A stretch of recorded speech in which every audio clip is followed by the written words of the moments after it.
세상에서는 근하신년, 새해 복 많이 받으세요, 이러한 것으로 연말에 이렇게 인사를 하는 것을 많이 봅니다. 그런데 우리 믿는 교회 안에서 성도들 사이에 이 연말 마지막 주일을 맞이해서 어떻게 서로 치하하고 격려하고 축복하며 인사말을 하면 좋을지 참 찾기 어려운 것 같아요. 열심히 공부해서 의사가 된 한 젊은 의학도가 의사가 돼서 병원을 개원했답니다. 그래서 환자들이 들어올 때 너무너무 아주 밝은 모습으로 너무 기쁘잖아요. 자기가 공부하고 열심히 해서 의사가 돼서 처음으로 개원을 했으니 환자들이 들어올 때마다 너무너무 밝은 미소로 안녕하세요, 안녕하세요 인사를 했대요. 그랬더니 어느새 환자 한 분이 기분 나쁘도록 말합니다. 의사 선생님, 뭐가 그렇게 기분이 좋냐고. 남들은 아파가지고 왔는데 뭐 그렇게 기분 좋게 나를 활짝 미소로 받아들이는지 조금 기분이 나쁘다고 그렇게 얘기를 하더래요. 그래서 이걸 어떻게 하면 좋을까, 어떻게 인사를 하면 좋을까, 그러다가 어디가 아파서 오셨습니까 물으면 되겠구나. 그래서 환자들이 들어올 때 어디가 아파서 오셨습니까 라고 그렇게 인사를 했답니다. 그랬더니 또 한참 지나다가 어느 환자가 진료를 받고 나가면서 근데 내가 말을 안 하려고 그러다가 하는데 왜 내가 처음 들어왔을 때 어디가 아파서 왔냐고 묻냐고, 내가 그걸 모르니 당신한테 왔지 왜 나한테 묻냐고, 그 인사말이 잘못됐다고 라고 푸념을 하고 나가더래요. 그 말도 일리가 있다. 그래서 고민하다가 어떻게 인사할까 하다가 어떻게 오셨습니까 라고 인사를 하게 했대요. 그랬더니 어떤 여중생 한 아이가 어떻게 오셨습니까 했더니 흠찍 놀라더니 지하철 타고 왔는데 그걸 왜 물으세요? 이렇게 대답을 하더랍니다. 거기에서 에이 내 인사말 모르겠다, 그냥 들어오면 그냥 눈 인사만 해야지 하고 했다라는 재미난 얘기가 있습니다. 정말 연말 인사 찾기가 어려운 것 같아요. 수고하셨습니다. 내년에도 부탁드립니다. 하늘의 상이 클 거예요. 주님은 알고 계십니다.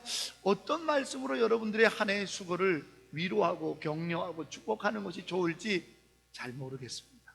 어려운 것 같아요.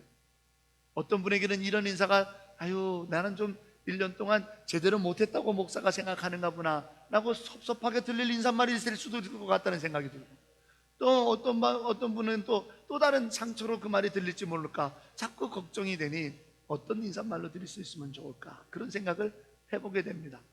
그런데 그 인사말을 찾다가 송년주일 설교를 준비하면서 오늘 본문에 있는 말씀을 가지고 디모데후서 4장 1절에서 8절에 있는 말씀을 가지고 함께 위로도 축복도 그리고 서로를 수고한 것에 대한 격려도 나누길 원하여 오늘 말씀을 준비했습니다. 사랑하는 성도 여러분, 오늘 말씀을 통해 주님께서 우리에게 주시는 위로와 격려와 축복과 또 수고했다라는 그 음성을 듣게 되시기를 주의 이름으로 간절히 소망합니다. 자, 옆에 분에게 이렇게 얘기해 주십시다.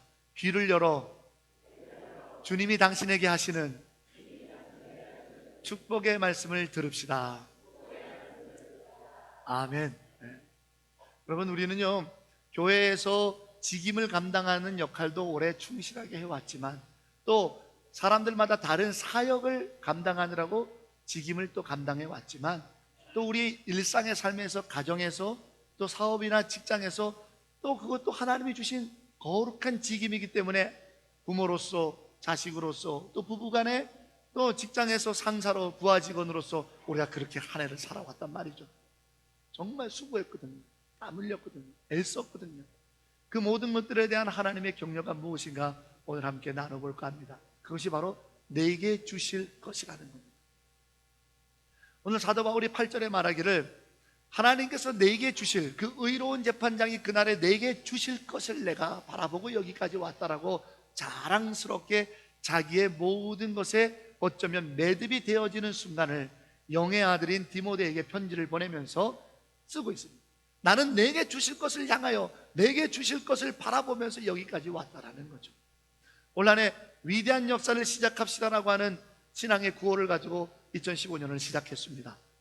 어떤 분에게는 말 그대로 다사다난했다 할 정도로 굴곡이 많고 일도 많고 정말 사건 사고도 많았던 한 해를 지내오신 분도 계실 겁니다.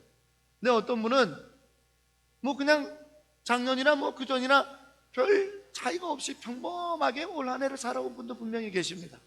올 한 해 뭔가 새로운 터닝포인트, 전환점이 돼가지고 내 삶에 새로운 변화들이 일어났던 일들을 하다거나 만남이 있거나 그러한 은혜가 있었던 분도 있을 겁니다. 그러나 어떤 분은 작년에 해왔던 그 그 은혜 그대로 하나님 앞에서 평안 가운데 때로는 어려움도 있었지만 그걸 잃지 않고 늘 하나님 앞에 감사하면서 평탄하게 신앙생활과 내 삶에 맡겨진 일들을 감당하며 여기에 오신 분도 분명히 있습니다. 우리가 2015년 한 해를 이렇게 살아왔든 저렇게 걸어왔든 이런 일이 있든 어떠한 상황에 있었던 간에 제일 중요한 한 가지는 그 모든 것들을 통해서 여기까지 오는 동안 우리는 무엇을 바라보고 왔느냐라는 말입니다. 우리는 무엇을 바라보고 왔느냐라는 말입니다.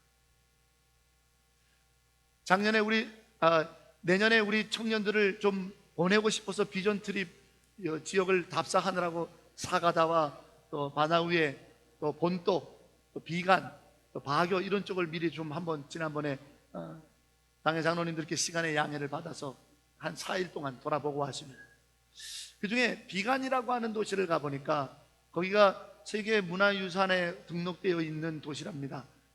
이 동남아시아에 있는 작은 유럽이라고 할 정도로 스페인의 이 당시 이 필리핀을 지배할 당시의 모습을 그대로 가지고 있는 도시인데 거기에 갔더니 거의 500년 가까이 된 탑이 있더라고요. 그 성당 옆에 있는 돌로 만든 종탑이 있더라고요. 거기는 올라가게 해주더라고요. 그래서 거기를 올라가 봤습니다. 그래서 그렇게 보고 있는데 종탑 맨 꼭대기에 창이 열려져 있죠. 물론 유리가 씌워져 있는 건 아닙니다만 밖을 내다볼 수 있는 창문의 공간을 냈는데 딱 내다보니까 바로 보이는데 공동묘지가 있더라고요. 굉장히 그 장면이 인상적이었고 감동적이었습니다. 아침 이른 시간에 거기로 올라갔어요. 아침 이른 시간에 올라가서 햇살이 막 동트는 그때 500년 됐다라고 하는 그 종탑 꼭대기에 올라가 내려다보는데 하얗게 뭐가 이렇게 밀집되어 있는데 보니까 공동묘지더라고요. 오래된 성당 뒤편이고 가장 오래된 종탑에서 내려다 보이는 가장 햇살이 드는 그곳에 바로 공동묘지가 놓여져 있더라고요. 거기서 한참 묵상을 하면서 이런 생각이 들었습니다.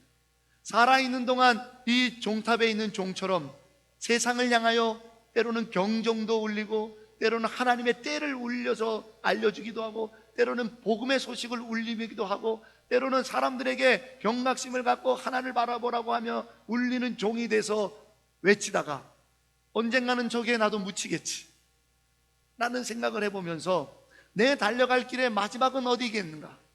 내 사명의 길은 어디겠는가? 내가 무엇을 바라봐야 되는가? 그런데 위에서 내려다보니까 제일 동트는 곳에 잘 보이는 것이 무덤인데 내 눈길이 거기서 그치게 되면 그냥 인생은 허망할 것이에요. 그런데 그 무덤에서 눈을 더 뜨니까 동토오르는 찬란한 태양이 비추는 하늘이 보이더라 이 말이에요. 우리가 바라봐야 될 것이 무엇이냐? 우리가 바라봐야 될 것이 무엇이냐?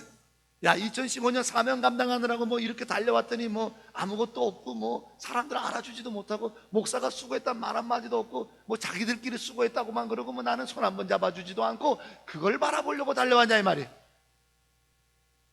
우리가 이 사명을 감당하고 우리가 이 한 해를 인생으로 살아오고 생명으로 살아오고 내가 부모된 입장으로 살아오고 내가 직장에서 또 그리스도인으로 살아왔던 내 많은 땀방울의 수고가 그거 바라보고 달려왔냐 이 말이죠. 사도 바울은 아니라 내가 달려갈 길을 마치고 내가 바라본 것은 의로운 재판장이 내게 주실 것, 내게 주실 것을 바라보고 왔다. 세상에서 거대한 종이 되어 세상을 향하여 울림통이 되어 하늘의 사랑을 전하다가 비록 공동묘지에 묻히는 그러한 육신의 한숨의 죄로 우리는 돌아가지만 그걸 바라보고 온 게 아니라 그 동트는 태양 부활의 아침에 여호와께서 나를 의로운 옷을 입혀주시고 우리 주님과 함께 하늘 보좌에서 이 땅을 다스리는 영광의 상속자를 향하여 달려온 것이 아니더냐 말이에요. 의의 재판장이 내게 주실 것을 보고 나는 왔다. 아, 사도 바울의 이 고백이 위로가 되고 축복이 되고 하늘의 격려가 되어 제 마음을 가득 채우는 거예요. 그래서 오늘 그 마음을 좀 나눠보고 싶어요. 사도 바울은 말합니다. 내가 달려갈 길을 마치고 내게 주실 것을 바라봤더니 하늘의 영광이라 그 놀라운 역사를 내게 주실 것, 의로운 재판장이 내게 주실 것, 나뿐만 아니라 사모하는 모든 자에게 도니라 했던 이 내게 주실 것을 여러분과 함께 은혜로 나누면서 우리도 그 상을 바라보며 내게 주실 하늘의 의의 면류관을 향하여 오늘도 또 한 날도 또 하루도 달려갈 수 있는 믿음의 주의 사람들 되기를 주의 이름으로 축복합니다. 여러분, 상은요, 상의 이름을 들어보면 아, 이 사람이 어떤 사람이구나 라는 것을 우리가 알 수 있습니다. 단적으로 학교에서 한 학년을 마치면 개근상을 줍니다. 누구네 집이 애가 개근상을 받았대 이런 소리를 들으면 야, 그 아이 참 성실하구나, 한 번도 학교를 빠지지 않았다라는 걸 아는 거죠. 상의 이름을 들으면 그 상을 받은 아이가, 그 사람이 어떠한 삶을 살아왔는지를 알게 됩니다. 반대로 그 사람의 삶의 모습을 보면 이 사람이 받은 상의 가치도 또한 알게 됩니다. 이 필리핀에서 아시아의 노벨상이라고 하는 상을 아시아에 있는 인권과 민주주의 또 여러 가지 공공의 복리와 복지를 위해서 수고하는 사람들에게 수여하는 상이 있습니다. 막사이 상이라고 여러분 아실 겁니다. 이 나라 대통령이었던 라몬 마사이사이를 기려서 1950년대부터 일찍이 아시아의 노벨상을 선정해서 아시아의 여러 인권과 민주주의를 위해서 수고한 사람들에게 주는 상이었어요. 우리나라 여러 많은 어른들도 이 상을 많이 받았죠. 장준하 선생님이라든지 장기로 박사님이라든지 또 이태영 장로님이신데 이태영 변호사님이라든지 우리나라 최초의 여성 변호사죠. 여성 인권운동을 위해서 애쓰셨던 분, 또 김한란 박사님, 이분 이화여대 총장으로서 한평생 정말 우리나라의 여성의 어떤 배움과 계몽을 위해서 수고하신 이런 분들, 또 김용기 장로님 잘 아시죠? 가나안 농군학교를 일궈냈던 김용기 장로님도 이 막사의 상을 수상하신 바 있으시죠. 그러니까 막사의 사회상이 어떤 건지를 잘 모르지만 그것을 수여받은 사람들은 면면을 보니까 이 상의 가치를 알 수 있는 것처럼 오늘 내게 주실 것이 뭐냐 이 말이에요. 사도 바울은 그것을 7절에 세 가지로 풀어 설명했어요.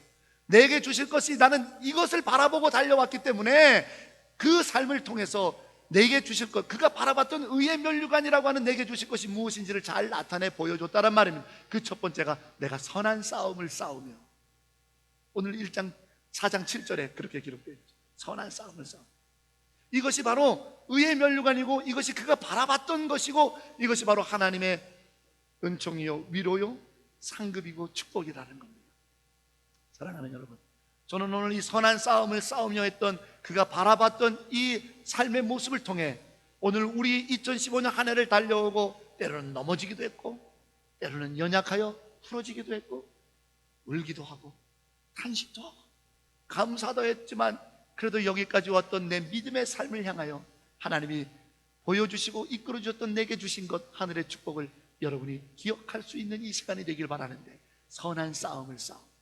여러분, 선한 싸움이라는 것은 바로 양심을 지키는 싸움이요, 선한 싸움이라는 것은 내가 그리스도인이라고 하는 삶을 지키는 싸움이요, 이것을 다른 말로 우리는 영적 싸움이라고 말할 수 있습니다.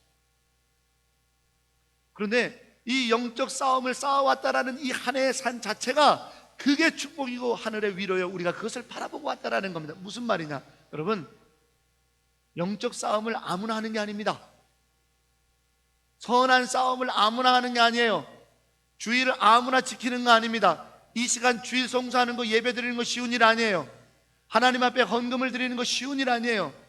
이민자의 삶을 살아가면서 구별해서 11절 드리고 때에 따라 감사헌금을 드리고 때에 따라 내 물질을 나눠서 봉헌하여 함께 나누고 선교헌금을 드려서 복음을 전하게 하는 것, 이거 쉬운 일 아닙니다.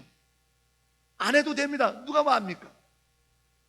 또 봉사하는 삶, 그뿐만 아니라 내 양심을 지키고 내가 그리스도인인데 적어도 내가 이런 모습 속에서는 내가 정직해야지, 그리스도인인데 내가 이러한 삶을 살아서는 안 되지 하며 내 안에 내적인 욕망과 갈등과 다투면서 그래도 내가 믿음을 지키려고 했던 이 한순간 한순간 2015년의 삶이 선한 싸움이라는, 누구나 할 수 있는 게 아니에요.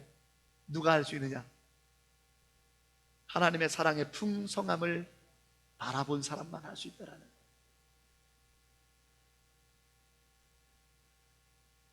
요즘 장안에 화제가 되어 있는 프로그램 중에 하나가 응답하라 1988이라고 하는 텔레비전 드라마 프로그램이 있습니다. 하도 많은 이야기가 들려서 한 편을 봤습니다. 그런데 거기에 이 고등학교 2학년 3학년짜리 아이 하나가 맞벌이 하시는 부모님의 그 엄격하고 그 무서움 때문에 튕겨져 나가는 이탈을 하고 있었어요. 그 이탈이 뭐냐면 오토바이를 타는 거였어요.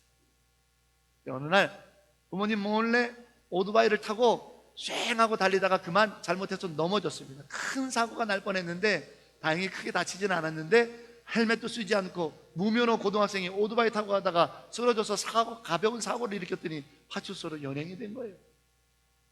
이제 부모님이 이리로 오고 있어요. 이 아이가 발발 떨어요. 왜? 이제 나는 엄마 아빠한테 세상말로 맞아 죽었다라는 거예요. 우리 엄마가 나를 가만 안 놔둘 거야. 우리 엄마가 나를 싫어하는데, 그런데 내가 이 싫어하는 일을 해서 파출소까지 왔으니 나를 싫어하는 엄마가 나를 가만 안 놔둘 거야. 발발 떱니다. 파출소 문이 열리고 엄마 아빠가 도착했습니다. 이 아이가 사색이 돼서 고개를 숙여서 아무것도 못합니다. 같이 들어온 아빠는 경찰서의 경찰들에게 내가 아빠라고 죄송하다고 사과를 하고, 엄마는 그 아이 옆에 앉아서 가만히 손을 잡습니다. 그리고 이렇게 얘기를 하더라고요. 안 다쳤으면 됐다. 이게 웬일? 그리고는 장면이 집으로 옮겨졌습니다. 엄마가 따뜻한 밥을 차려놓습니다. 밥 못 먹었지? 밥 먹어라. 엄마 출근한다 하고 나가는데 이 아이가 밥상에서 숟가락을 땅 떨구면서 나 혼자 먹기 싫은데, 그 소리가 엄마의 가슴에 파고드니까 엄마가 밥상에 앉으면서 우리 아들 다 먹을 때까지 내가 앉아 있을게. 그러니까 이 아이가 거기에서 뭔가 따뜻함을 느끼면서부터 자기에게 있었던 많은 얘기들을 막 남자아이가 수다를 떨면서 쏟아놓습니다. 누가 누구를 사귀고 누가 누구랑 사귀다가 깨지고 어쩌고 저쩌고 이쩌고 하면서 자기가 응어해졌던 모든 걸 다 털어놓으니까 이 어머니가 마음의 눈물을 흘리면서 아들의 머리를 쓰다듬며 말합니다. 우리 아들이 이렇게 수다쟁이인 줄 내가 몰랐네. 엄마가 원하지 않은 일을 하면 안 된다라는 것 알면서도 내가 사랑받고 있지 못하다라고 느꼈던 이 아이는 삐뚤어 나갔습니다. 그런데 엄한 채찍이 아니고 내가 어머니 아버지로부터 사랑받고 있다라는 사랑을 확인하는 순간 이 아이가 고백합니다. 잘못했습니다. 선한 싸움은 하나님이 나를 얼마나 사랑하는지를, 그 사랑을 아는 사람이 할 수 있는 영적 싸움. 너 이 기준을 안 지키면 너는 천국 못 간다라고 하는 엄한 기준과 잣대로 대그면 그것이 아니고, 나를 사랑하사 나를 위하여 자기 몸을 버리신, 내가 아직 죄인 되었을 때에 독생자를 십자가에 못 박혀 죽기까지 함으로 나를 향한 당신의 사랑을 확증하셨다. 주님의 사랑을 바라본 자만, 야, 하나님이 나를 이렇게 사랑하시는데 내가 이렇게 양심을 버려도 되나? 하나님이 나를 이토록 사랑하시는데 내가 그래도 최선을 다해서 예배드려야지. 하나님이 나를 위하여 십자가에 죽기까지 이렇게 나를 사랑하시는데 내가 그 사랑을 바라보면서 내가 이렇게 내가 죄악에 머물러 있을 수는 없어. 선한 싸움을 싸우면, 선한 싸움을 싸우. 사랑하는 여러분, 선한 싸움은 아무나 하는 것이 아니라 선한 싸움은 하나님의 사랑을 내게 주실 것, 내게 주신 이미 그 하나님의 사랑을 바라볼 수 있었던 자만이, 그래 내가 하나님 앞에 서야지, 그래 내가 하나님 앞에 한 번이라도 더 예배해야지, 그래 내가 하나님 앞에 더 원망하지 말고 한 번 더 내가 힘을 내봐야지, 그래 내가 그래도 그 사랑에 보답해봐야지, 그래 내가 그 사랑 때문에 내가 할 수 있는 선한 싸움을 싸우는 그것이 바로 이미 하나님의 사랑이 내게 임하였다라고 하는 축복이 아니고 무엇이겠습니까? 오늘 사도 바울은 말합니다. 내가 선한 싸움을 싸웠다고. 왜? 나를 사랑하시는 하나님의 사랑 가운데 내가 풍성이 있었기 때문에 그것이 나의 복이요, 내가 그것이 의의 면류관이었고 내게 주실 것이었으면 내가 그걸 바라보며 여기까지 왔으니 나는 너무너무 행복한 사람이라고 고백하는 오늘 사도 바울의 고백이 한 해의 끝자락에서 내 한 해를 돌이켜보며, 그래요 하나님, 무너지고 실패하고 죄짓고 어려웠지만 그래도 내가 이러면 안 되지, 하나님 사랑 때문에 여기 왔습니다. 내게 하나님의 사랑이 있었군요. 하나님 감사합니다. 하나님의 그 사랑, 내가 선한 싸움을 싸울 수 있도록, 내 양심을 붙잡을 수 있도록, 내 영이 깨어날 수 있도록, 내가 하나님의 사람으로 내 삶의 모습을 추스릴 수 있도록 나로 하여금 이끌어줬던 그 하나님의 사랑이 내게 주실 것이며, 내가 바라본 것이며, 내게 주신 위로이며, 내게 주신 축복이라는 사실을 기억하며 오늘 이 송년주일에서 하나님의 풍성한 사랑으로 이 땅을 선한 싸움으로 싸웠던 여러분의 삶을 위로받고 하늘로부터 놀라운 은총으로 달려갈 길을 더 달려갈 수 있는 새 힘을 얻는 저와 여러분이 되기를 주의 이름으로 축원합니다. 옆에 분을 한번 보세요. 이렇게 얘기해 주십시다. 당신에게는 하나님의 사랑이 풍성히 있습니다. 그것이 축복입니다. 아멘. 여러분이 오늘 이 예배 자리에 있다는 사실이 선한 싸움을 싸우고 있는 증거입니다. 잊지 마십시오. 이미 나는 내게 주실 것을 바라봤고, 이미 나는 하늘의 은총과 위로를 얻은 자입니다. 그 사랑. 그런데 사도 바울은 거기서 끝이지 않고 내가 달려갈 길을 다 마쳤다고 쓰고 있습니다. 야, 달려갈 길을 다 마쳤대요. 우리가 2015년은 52번의 주일을 오늘까지 달려갈 길을 다 마쳤던 것처럼 말입니다. 우리가 어떻게 여기까지 달려올 수 있었을까? 사도 바울이 어떻게 그 52주 뿐만 아니라 그의 인생의 모든 날들 속에 사명의 길을 달려갈 수 있었을까? 내가 어떻게 달려갈 길을 다 마쳤다라고 자랑스럽게 말할 수 있었을까? 여러분, 우리가 달려갈 길을 다 갈 수 있는 이유가 뭔지 아십니까? 확신이 있었기 때문입니다. 길을 아무리 가다가 문득 듭니다. 이 길이 맞나? 그러면 끝까지 달려갈 길을 다 마칠 수 없습니다. 이 길이 맞나? 라고 하는 의심이 드는 순간 이 길 못 갑니다. 제가 1998년 처음으로 이 땅에 단기 선교를 왔습니다. 그때 아이타 부족이 고산족의 그 높은 곳에 있었습니다. 땅에 내려와 살기 전입니다. 8시간을 걸어 올라가야 된대요. 그래서 물통을 이렇게 큰 걸 붙들고 선교사님이 그때 주시면서 하는 얘기가, 여러분, 이게 주의 보혈과 같은 생명수입니다. 끌어안고 가십시오. 그래서 에이, 무슨 말을 해도 갖다 붙여도 그렇게 말을 갖다 붙이나 그랬는데 2시간을 걷고 나고 보니까 이게 주의 보혈이 아니라 정말 생명수라고 하는 사실을 깊이 깨닫게 됐어요. 왜? 2시간만 이 땅에서 그 땡땡 내리쬐는 날 정글 속으로 한번 올라가 보십시오. 산길을. 와, 서로 그때부터는요, 제가 그때 왔을 때 목사님들 여러분이 왔는데 제가 제일 후배였어요. 그러면서 그때는요, 야, 진 목사가 이거 들고 가라. 내가 여기까지 와갖고 내가 하필 쫄딱 보여가지고 내 밑으로 하나 데리고 올 걸. 저희는 이 학번이 이게 굉장히, 저희 학교는 너무 세거든요. 그래서 이렇게 2개를 끌고 갔는데 2시간 지난 다음에는 다들 제 뒤로 섰습니다. 야, 물 좀 한 잔 줘라. 물 좀 한 잔 줘라. 예. 물을 갖고 있는 사람이 그때부터는 선배가 되더라고요. 그래서 제가 떵떵거렸던 기억이 나는데, 그 8시간을 걸어가는데 의심이 생기는 거예요. 이 길이 맞나? 이정표가 있습니까? 지금처럼 무슨 핸드폰으로 구글에서 지도를 찾기나 합니까? 가면 갈수록 길은 없고 이상한 데로 가고, 야, 이 필리핀까지 와갖고, 그때가 오늘 우리 윤민국 김신혜 부부처럼 제가 결혼한 지 이제 1년 막 6개월 지난 때인데, 이 새 신랑이 내가 여기서 이렇게 순교하면 안 되는데, 이거 내 이러면 안 되는데, 여우 같은 마누라가 지금 한국에서 기다리고 있는데 이거 내가 여기서 죽으면 안 되는데, 뭐 그런 생각이 들면서 다시 한번 사진을 꺼내보면서 이 길이 가는 게 맞나? 이런 생각이 드는 거예요. 그럴 때마다 눈을 들어 누구를 보는 거예요? 선교사님의 뒷모습을 보면 안심이 생겨요. 왜? 이 길을 잘 아는 선교사님이 가는 길만 가면 그 길이 맞는 길이거든요. 저 앞에 선교사님이 코너로 썰어지면 얼른 쫓아가야 돼요. 왜? 그 길을 놓칠까봐. 그 8시간 동안 고산족, 아이타족 산길을 올라가면서 헤헤대면서 뛰어가면서 선길을 이렇게 굽어진 대로 선교사님이 싹 사라지면 얼른들 쫓아가야 돼. 왜? 그 뒷모습을 놓치면 길을 잃으니까.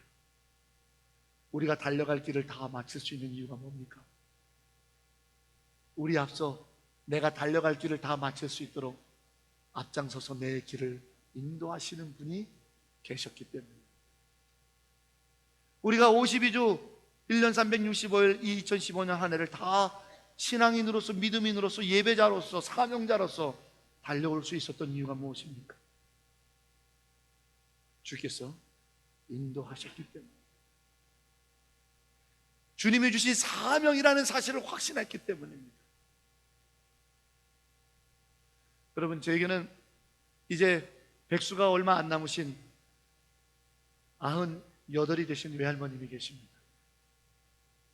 외할아버지께서 1983년 소천하셨기 때문에 지금부터 약 33년여 동안 혼자 그 강원도 평창 외딴 시골의 농가에서 홀로 지내셨습니다. 그곳에 있었던 이유가 뭐냐면, 외할아버님이 소천하시면서 이곳에 내 평생의 목회의 눈물과 기도가 심겨졌으니 임자는 이 땅을 안 떠났으면 좋겠다라는 마지막 부탁 말씀 때문이었습니다. 그 부탁 말씀 하나 붙들고 33년을 자식들은 다 떠나서, 손주들은 다 떠나서 저까지도 여기까지 와서 다 외진 곳에 있는데 홀로 그 외로운 곳에 계셨습니다. 최근 몇 달 전에 이제 더 이상 기력이 안 되시고 치매기가 좀 오셔서 어쩔 수 없이 요양원으로 옮기셨는데 가게 안 된다고, 난 못 간다고, 목사님이 여기 있으라 그랬다고, 나는 못 간다고. 근데 형제들이 막, 친척들이 막 다 이루고 그래서 요양원으로 옮겨드렸다라는 연락을 받았습니다. 할머님을 생각할 때 어떻게 거기서 외로운 33년을 지켜낼 수 있었을까? 목사의 아내로 사모라는 칭함을 듣고 있다가 소천하신 후에는 그 교회의 권사직임을 받으면서 2, 3년 전까지 최고 연세가 많은 일여전대 회장하시면서 교회 김장 다 하시고 신방 다 하시면서 사시다가 어떻게 33년을 그렇게 모진 인생을 살아오실 수 있었을까? 한 가지밖에 없습니다. 확신하기 때문에. 이 삶이 내게 부여받은 주님의 삶이라는 걸 확신하기 때문에. 남편 목사님이 남겼던 그 한마디, 우리의 목회의 눈물과 땀이 새겨져 있는 이 땅을 당신만이라도 지켜달라고 하는 그 한마디, 내가 들었던 음성, 내게 주어진 사명, 내 삶의 확신을 가졌기 때문에 그 자리를 외롭지만 33년을 지켜내며 달려오실 수 있었던 거예요.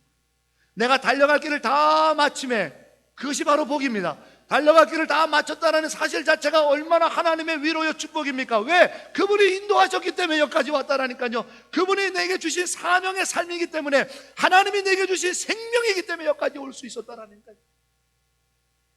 그분이 단 한순간도 인도의 빛을 비춰주지 않았더라면, 그분이 한순간도 생명의 사명을 내게서 걷어가셨더라면 우리는 2015년이라는 시간을 달려갈 수 없었을 겁니다. 여기까지 다 달려와 마쳤다고 말할 수 없었을 터입니다. 사랑하는 여러분, 요즘 교회나 성도들이나 많은 사람들이 꼭 수고하고 애쓴 자들에게 뭔가 이렇게 금전적인 보상과 물질적인 어떤 선물을 줘야만 그게 보상이고, 내가 위로를 얻고 내가 정말 칭찬받았고 내 수고하고 헌신이 헛되지 않다라고 생각하는 경향이 짙어가서 조금 속상합니다. 내가 여기까지 달려올 수 있었던 것 자체가 주님이 나를 인도하셨기 때문에, 내가 여기까지 달려갈 길을 다 마칠 수 있었던 것이 주님이 내 생명을 주셨기 때문이다. 나는 그것만으로도 이미 보상받았고, 나는 그것만으로도 이미 축복받았고, 나는 그것만으로도 이미 위로받았고, 내 삶이 값진 삶이었다라는 하늘의 격려를 내가 바라보고, 그것이 의의 면류가 아니고 내게 주신 것이라고 하는 오늘 사도 바울의 권면을 귀담아들아 여러분들의 고백이 되시기를 주의 이름으로 축복합니다. 여러분의 삶을 보이지는 않았지만 인도하셨던 주님이 계셨고, 내 호흡의 모든 순간이 예수님께서 주신 생명의 사명이었음을 기억하시고 기뻐하고 즐거워하며 오늘 이 송년주일에서 내게 주실 것, 이미 얻은 것에 대한 기쁨으로 하나님을 더 높이 송축할 수 있는 저와 여러분이 되기를 주의 이름으로 축원합니다. 사도 바울은 마지막으로 내가 믿음을 지켰다라고 쓰고 있습니다. 믿음이 지켜졌기 때문에 이 송년주일날 우리는 예배드리고 있습니다. 믿음이 지켜지지 않았더라면 세상을 사랑하여 갔던 데마나, 다음에 그 믿음이 파손했던 후메네와 같이 우리는 무너졌을 것입니다. 그러나 우리는 믿음이 지켜졌기 때문에 여기 왔는데, 많은 사람들이 그 믿음을 내가 지키느라고 애썼다고 생각합니다. 맞지요?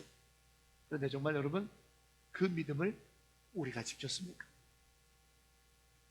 가끔씩 TV 프로그램에 우주에서 유영하고 있는 우주인들을 봅니다.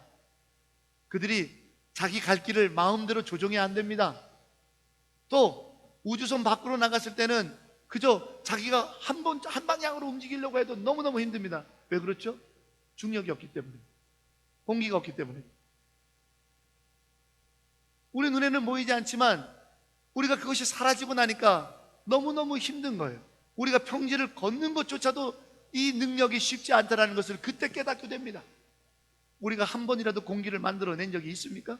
우리가 한 번이라도 중력을 조절한 적이 있습니까? 아닙니다. 하나님께서 그 모든 것들을 이미 조성해 놓으셨기 때문에 우리는 내 힘으로 걸어갈 수 있습니다. 하나님께서 이미 모든 것들을 갖춰 놓으셨기 때문에 우리는 거기에서 내가 할 수 있는 일을 할 수 있었던 겁니다. 내 능력이었습니까? 하나님의 능력이 전제되어 있지 않으면 내 능력은 아무것도 아니었다라는 사실입니다.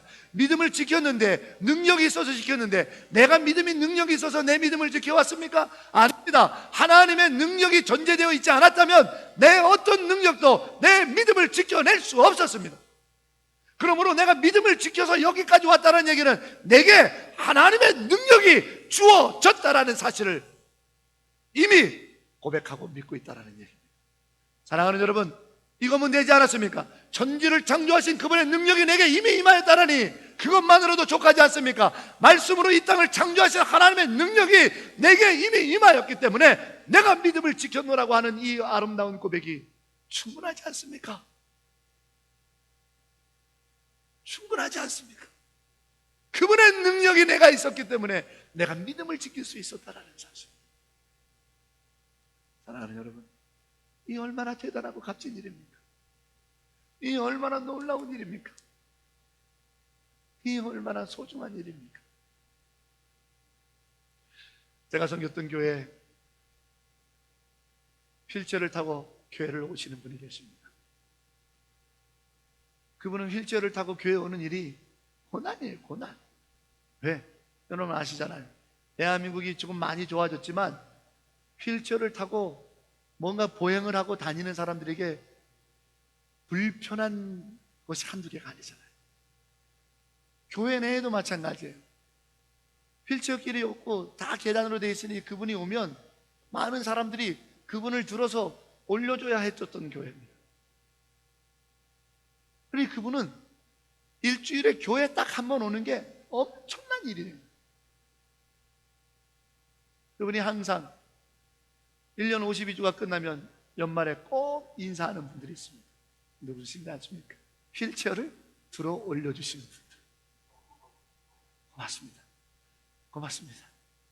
장로님 아니었으면, 집사님 아니었으면 제가 예배당 문턱도 넘지 못할 뻔했는데 고맙습니다. 고맙습니다. 그분은 하신 거예요. 그분은 하는 거예요. 여러분, 창세기 35장 3절 말씀을 마지막으로 여러분하고 같이 한번 나눠봤으면 좋겠습니다. 창세기 35장 3절 말씀입니다.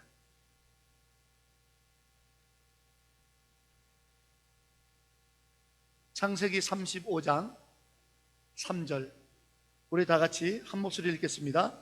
우리가 일어나 베델로 올라가자 내 환난 날에 내게 응답하시며 내가 가는 길에서 나와 함께 하신 하나님께 내가 거기서 제단을 쌓으려 하노라. 아멘.